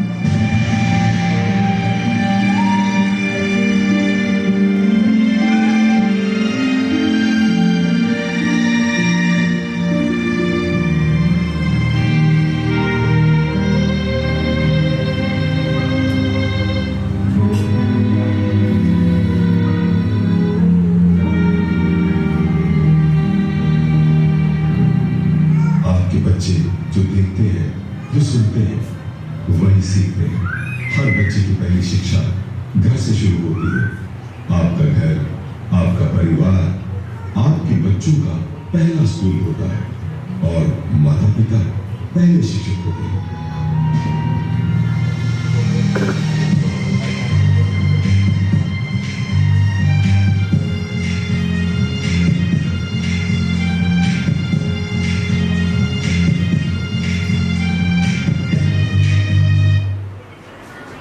क्योंकि आप उसके प्रोटेक्टर हैं, उसको बहुत सारा एजुकेटेड करना चाहिए। बेटा तुम्हारे बदन के ऐसे कौन से हिस्से हैं जहाँ हम भी हाथ नहीं लगाते, लगा नहीं सकते। अगर कोई हाथ लगाया तो क्या करना चाहिए, ये भी बताने की जरूरत है साहब। मोबाइल बंद कमरे में देखने का अलाउ मत कीजिए, सामने बैठ के मोबाइल दिखाइए, इसे तोड़ नहीं सकते। एक टाइमिंग फिक्स कीजिए, आधा घंटा रोज आप मोबाइल देखेंगे और यही देखेंगे। बंद कमरे में उसको अकेले में मोबाइल देना नहीं है। सेपरेट रूम में रिवाज बनाइए, मोबाइल बाहर रहेगा, बच्चा अंदर जाएगा। ये कुछ प्रिकॉशंस है, घर के उसूल बनाने पड़ेंगे कि जिससे खतरा है। हम बच्चों पे तो बहुत मेहनत करते हैं, इसलिए बच्चा रिजल्ट अच्छा दे रही है। 10 मिनट भी लेट आती है बच्ची तो सब परेशान हो जाते हैं, फोन शीट होता है, अरे गाड़ी नहीं पहुंची, क्या हुआ, कितनी फिक्र लेते हैं। और लड़का 2 घंटे लेट आता है, कान पे झूले देखते सब आपके। इनको प्रॉपर जोड़े मिलना मुश्किल हो जाएंगे। बच्ची की तरबियत पे आप बहुत ध्यान देते हैं, इसलिए अच्छी बात नहीं हो। और बाद में उसको लेवल पे पता चलता है मैं पढ़ रही हूँ इसलिए आज़ादी है, जिस दिन फेल हो जाऊंगी वो आज़ादी भी जाएगी साहब। मरती क्या ना करती, अच्छा पढ़ती। जितनी सख्तियां हम लड़कियों पे करते हैं उतनी ही बराबर फिक्र सख्ती लड़के के करें साहब। वो बाप को पहले बदलना पड़ेगा। बाप की आदतें बच्चा करता, कब भी आता कब भी जाता। कमाल की बात है, हम आज़ादी जो रिस्पेक्ट मिलना चाहिए ख़वातीन को वो तो देते हैं, लेकिन प्रेशर कितना देते हैं। प्लीज, बच्चा घर के काम कर रहा है, दूध लाने 2 घंटे लगते हैं क्या? वो देर से आता है तो उसको जवाब देना पड़ेगा कि देरी कहाँ हुई, अभी से ही कि वो गुमसुम, ये सारी चीजें जो है आई कॉन्टेक्ट से पता चलती है, उसकी सोच क्या हो रहा है। तो बहरहाल ये कुछ चीजें थी। और दूसरी बात सबसे आखिर, जुबानें अपनी जगह अहमियत रखती हैं, सभी जुबानें अल्लाह की हैं, लेकिन अब दौर है अंग्रेजी मीडियम का, ये कम्युनिकेशन स्किल है, ये वक्त की जुबान है, लेकिन अपनी जुबान मत कटवाइए, मातृभाषा, क्योंकि हमारी जुबानों में हमारी तारीख पोशीदा है, कल्चर है, तहजीब है, तमद्दुन है। ये भी जो मज़ा ले रहे हैं आज से 50 साल बाद ये अशार को कोई समझेगा भी नहीं। फिनिश।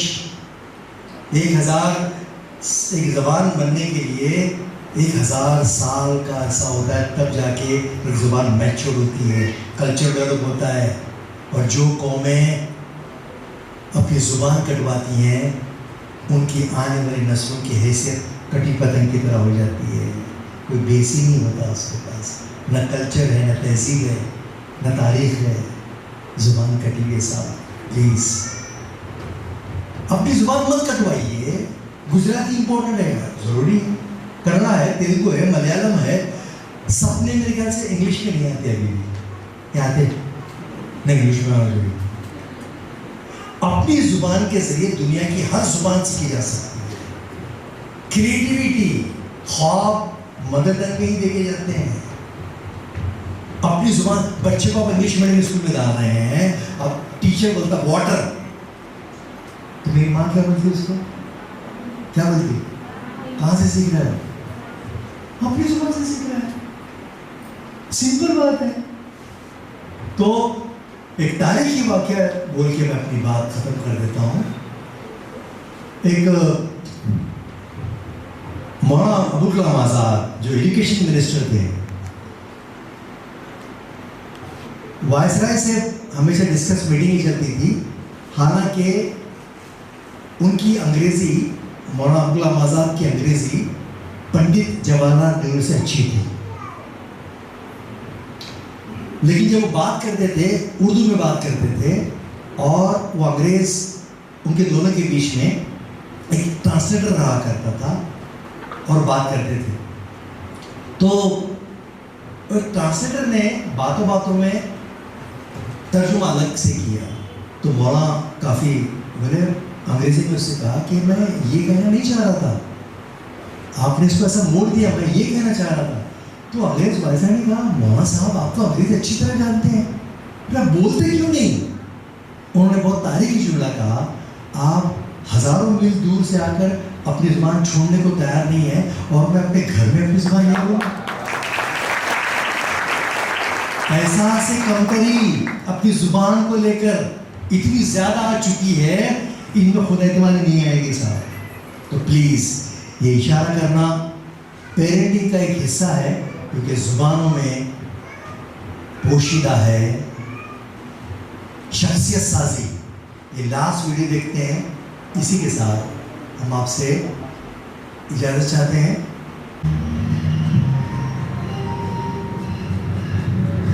आ गई? भूख लगी है? मौन व्रत है?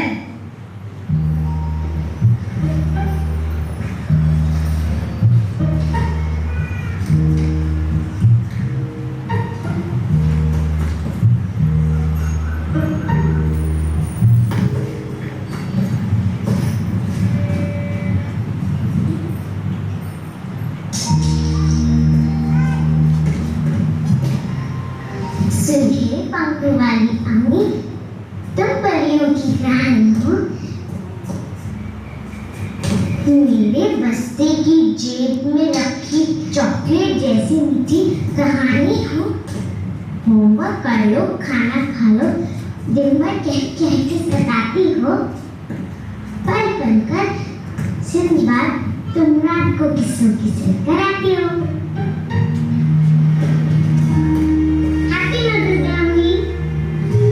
तुमने लिखा है? वाह मेरे नन्ही शायरा।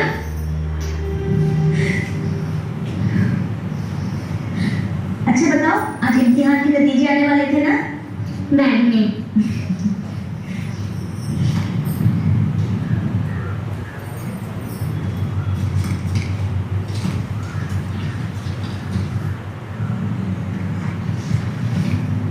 मैथ्स में 45 आउट ऑफ 50, हिंदी में 48। अरे वाह, हमारे इंग्लिश तो काफी होशियार है। अरे ये क्या है? इंग्लिश की टेस्ट शीट। लेकिन ये खाली क्यों है? इसमें मुझको अपना सपना लिखना था अंग्रेजी में। तो मुनीजा, तुम तो अंग्रेजी स्कूल में ही पढ़ती हो, लिखा क्यों नहीं? अम्मी हमें अंग्रेजी सपने नहीं आते। मेरे सपने में सिर्फ तुम होती हो, अब्बू होते हैं, जलेबी के पेड़ होते हैं, रबी की नदियाँ होती हैं, फूल के झूले होते हैं, खिलौने के पहाड़ होते हैं, जिन और परियां भी होती हैं, कभी कभी नाना नानी आते हैं। तब तुम ही बताओ, इसमें कौन बात करते हैं अंग्रेजी में? अम्मी, हम सब कुछ तो अंग्रेजी में सीख रहे हैं, अब हमारे सपनों को तो अपनी ज़बान में रहने दो।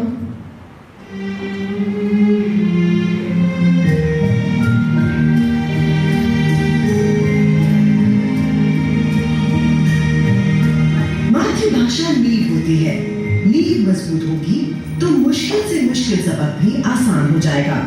बच्चों को उनकी अपनी जबान सिखाइए, उन्हें अपनी मातृभाषा में किताबें पढ़ने के लिए प्रोत्साहित कीजिए। ज्योग्राफी बिगड़ जाएगा, अगर ज्योग्राफी को बचाना है तो बहरहाल मैं मशहूर हूँ। आखिर में कुछ पॉइंट, एक तो पाकिस्तान दायमान है, रात सोने के लिए, दिन जागने के लिए, डाइट पर ख्याल दीजिए बच्चे का, 3 टाइम बच्चे से रोज़ाना मिलिए, अपनी हेल्थ संभालिए, तब जाकर ये ज़िंदगी की गाड़ी के चारों पहिए अच्छे हो जाएंगे।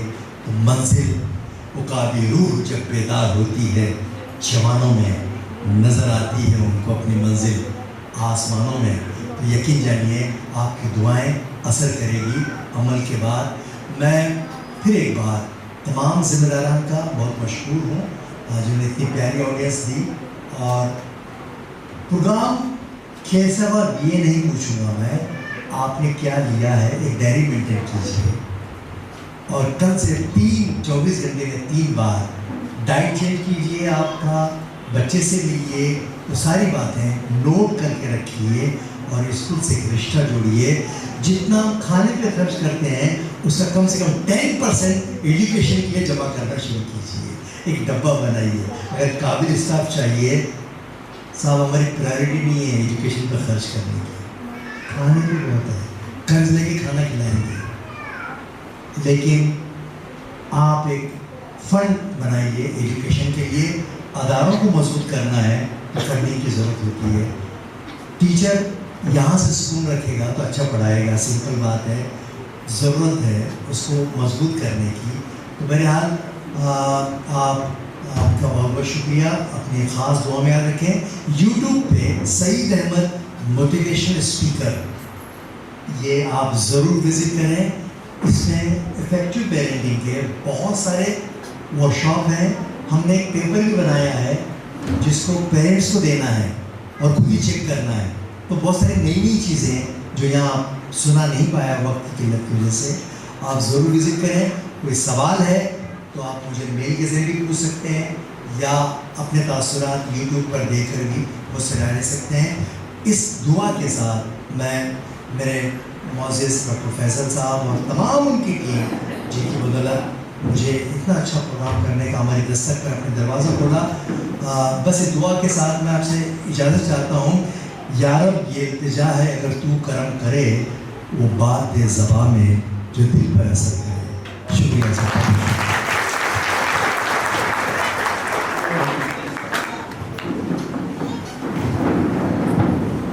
माशाल्लाह, thank you so much sir. बहुत ही आला मयार की बातों को आपने बहुत ही खूबसूरत अंदाज में हमारे दिलों में उतारा। ये काम कोई मामूली शख्स कर ही नहीं सर का शुक्रिया अदा किया गया। Thank you so much sir. अब मैं इनवाइट करूंगा हमारे वाइस प्रेसिडेंट सर जनाब तबरेज़ भाई वाड़ीवाला साहब से कि वो वर्ड ऑफ थैंक्स के जरिए इस प्रोग्राम का इख्तिताम करें। अस्सलाम वालेकुम वरहमतुल्लाहि वबरकातुहू। बस 2 मिनट और ये इंशाल्लाह ये 2 मिनट बहुत काम की है। मैं रिक्वेस्ट करूंगा सभी से कि बस 2 मिनट और बर्दाश्त कर ले मुझे जी। पहले तो मैं शुक्रिया अदा करूं डॉक्टर्स ग्रुप बैठे हैं तो डॉक्टर ही निकल रहा है, सईद अहमद साहब का, जिन्होंने अपने इल्म से अपने तजुर्बे से हम सबको आज वो सिखा दिया जो शायद हम बूढ़े हो जाते फिर भी नहीं सीख पाते हैं। तो हमने तरबियत सीखी है और इंशाअल्लाह हम मिलकर कंधे से कंधा मिलाकर तरबियत करेंगे अपने आने वाली नस्लों की, अपने औलादों की इंशाअल्लाह।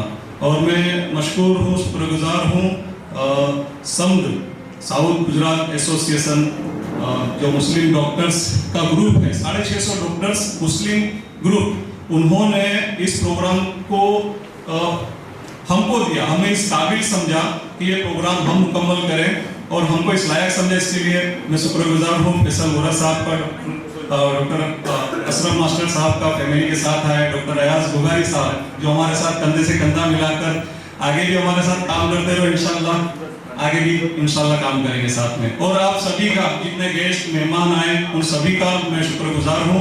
और खास करके आप लोगों का, बारिश 8:30 बजे शुरू हुई और लोग भीगे हुए, मैं बोल रहा था इसको मैं कड़कती बारिश है, लोग भीगे हुए यहाँ पर आए और भीगे हुए यहाँ पर बैठे, अपने आप को संभाला, अपने आप को बच्चों के साथ भी पेरेंट्स आए थे, फिर भी माओ ने उनको बच्चों को संभालते हुए इस प्रोग्राम को अटेंड किया, बहुत अच्छे से सुना। तो जैसा हमने सुना है इंशाल्लाह वैसा कुछ करना है इंशाल्लाह। तो अभी आपके पास 2 मिनट के अंदर, 1 मिनट के अंदर कुछ पर्चे आ जाएंगे, खास करके पेरेंट्स के लिए है। उस पर्चे पर एक असाइनमेंट है आपके लिए, होमवर्क दिया जा रहा है आज हमको, जैसे बच्चों को टीचर्स वगैरह देते हैं, हम सभी के लिए एक असाइनमेंट है। अगर पेरेंट्स के अलावा भी हम में से किसी के पास भी आ जाता है वो पर्चा, तो इंशाल्लाह उस पर काम करेंगे। तो इस पे काम कैसे करना है मैं थोड़ा सा आपको गाइड कर देता हूँ। इसमें पहले ब्लॉक में आपको लिखना है students name, full name, father's name के साथ मोबाइल नंबर है। अब पहला जो है, सेमिनार के पहले आपके विचार क्या थे? सेमिनार पहला तमारो विचारो शू आता, यानी ये जो सेमिनार आपने अटेंड किया उसके पहले की जिंदगी या उसके पहले के ख्यालात आपको इस पर लिखने हैं। और बाद में जो दूसरा ब्लॉक है, यानी नीचे वाला जो ब्लॉक है, जो ब्लॉक आपको नीचे दिखाई दे रहा है, उस पे आपको लिखना है सेमिनार પછી તમારામાં શું બદલાવ આવ્યો, what change in you after the seminar. तो आपने सैयद सईद अहमद साहब को सुना और काफी कुछ आपने नोट किया। तो आपको अपनी जिंदगी ये हफ्ते में इस सेमिनार को ले जाना है आपकी जिंदगी में, और आपको प्रैक्टिकल करना है। प्रैक्टिकल करना है, जो कुछ भी आपने सीखा बच्चों के साथ वो करना है। जैसे डॉक्टर सर ने सईद अहमद साहब ने बताया कि 3 मिनट बच्चों की आंखों में देखना है, या ये भी हो सकता है कि मुझे अब टॉयलेट में मोबाइल नहीं ले जाना है, ये भी हो सकता है। तो और मैंने तो खास करके नोट कर लिया सर कि मैं टॉयलेट में मोबाइल नहीं ले जाऊंगा। इंशाल्लाह बाकी सब भी इसी तरह हिम्मत दिखाएंगे इस पर्चे पे, जैसे मैंने स्टेज पे दिखाई है। और ये वादा किया है कि मैं आइंदा टॉयलेट में मोबाइल नहीं ले जाऊंगा। तो आपको हिम्मत से पर्चे पे दिखानी है और लिखना है कि आप अपनी जिंदगी में क्या बदलाव कर रहे हैं, और इसको अगले सैटरडे आपको सबमिट करना है पेरेंट्स मीटिंग में। सैटरडे को पेरेंट्स मीटिंग है, उसमें सबमिट करना है। जो ऑडियंस, जो हमारे बाकी मेंबरान जिनके पास ये पर्चा पहुंचा है, जो पेरेंट्स नहीं है, वो अगर चाहे तो इसको फिल करें और हमें व्हाट्सएप के जरिए मैसेज करें। तो इंशाल्लाह ये सेमिनार आपकी जिंदगी में जाएगा और प्रैक्टिकल आप देख सकेंगे कि ये सेमिनार आपको कितना बदल देता है। जैसे डॉक्टर सईद अहमद साहब ने बताया कि एक वर्कशॉप अटेंड करने के बाद जिंदगी बदल गई। मैं अपनी लाइफ को देख पाता हूँ कि मैंने भी एक वर्कशॉप अटेंड की थी और उसका नतीजा ये रोशनी एजुकेशन ट्रस्ट बना है। तो ये सेमिनार इंशाल्लाह जिंदगी में बहुत कुछ बदलाव लाएगा। हम मिलेंगे, मिलकर काम करेंगे इंशाल्लाह, और आए हुए गेस्ट की तरफ से हमको जो मलफूजात मिले उस पर अमल भी करेंगे। आप सभी का बहुत बहुत शुक्रिया। पूरी टीम की तरफ से, पूरी रोशनी एजुकेशन ट्रस्ट के प्रेसिडेंट, वाइस प्रेसिडेंट ने, सेक्रेटरी और बाकी सारे मेंबरान, सोहेब बापू, अनिस सर, सोहेब भाई, हफीज भाई ने मेहनत की, कंधे से कंधा मिला के खड़े रहे, और बाकी सारे टीम जो वर्किंग कमेटी है और जो हमारे दोस्त जो हमारे साथ खड़े रहे इस प्रोग्राम को कामयाब कराने में। बहुत बहुत शुक्रिया। तो जाते जाते एक किताब लेकर जाइए इंशाल्लाह। हम साइबर क्राइम पे